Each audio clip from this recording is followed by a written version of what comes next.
नमस्कार. ओके, नमस्कार. पुन्हा एकदा आपलं टॅलेंट कट्ट्यामध्ये खूप अगदी मनापासून स्वागत आहे. आपण अजून एका सह्याद्रीचं मनोगत या ठिकाणी घेणार आहोत. तर आपण त्यांना थेट विचारूया की कसं वाटतंय आज हा मानाचा पुरस्कार टॅलेंट कट्टाकडून आणि विशेष म्हणजे पुण्यासारख्या पुण्यनगरीमध्ये स्वीकारताना. सर्वप्रथम सह्याद्री रत्न पुरस्कार यांचे मी मनपूर्वक आभार मानते की या ठिकाणी मला त्यांनी नामांकनमधून सिलेक्ट केलं.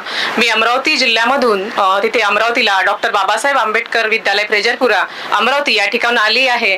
जेव्हा सुरुवातीला नामांकन केलं त्यानंतर मॅडमचा फोन आला. अतिशय आनंद वाटला की जे शिक्षक आहेत त्या शिक्षकांना त्यांच्या कार्याचा एक गौरव म्हणून हा अतिशय सुंदर उपक्रम आहे. आणि मला अतिशय आनंद होतो की माझ्या नोकरीला जवळपास 16 वर्ष पूर्ण झाले आहे आणि या 16 वर्षानंतर जणू काही माझ्या कार्याचा गौरव केला आहे सह्याद्री रत्न पुरस्कार यांनी. म्हणून मी या सर्व जे आपले सन्माननीय ज्याचे आयोजक आहे आणि हे सर्व काही आयोजन करून आणलेलं आहे अतिशय छान आहे. सुरुवातीला जवळपास 5 दिवसापासून हे सर्व इथले जे आहे कार्यकारी मंडळ आहे हे माझ्या कॉन्टॅक्ट मध्ये आहे आणि ते वारंवार विचारतायत. काल जवळपास आम्ही पुण्याला आलो.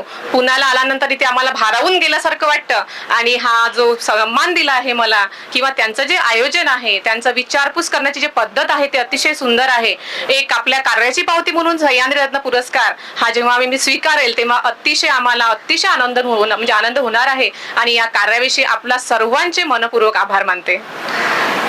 तुम्हाला खूप साऱ्या शुभेच्छा आणि खूप खूप तुमचं अभिनंदन. असे अनेक पुरस्कार तुम्हाला मिळोत आणि तुमच्यातलं स्त्रीरत्न घडत जावं याच आमच्याकडून तुम्हाला शुभेच्छा. धन्यवाद.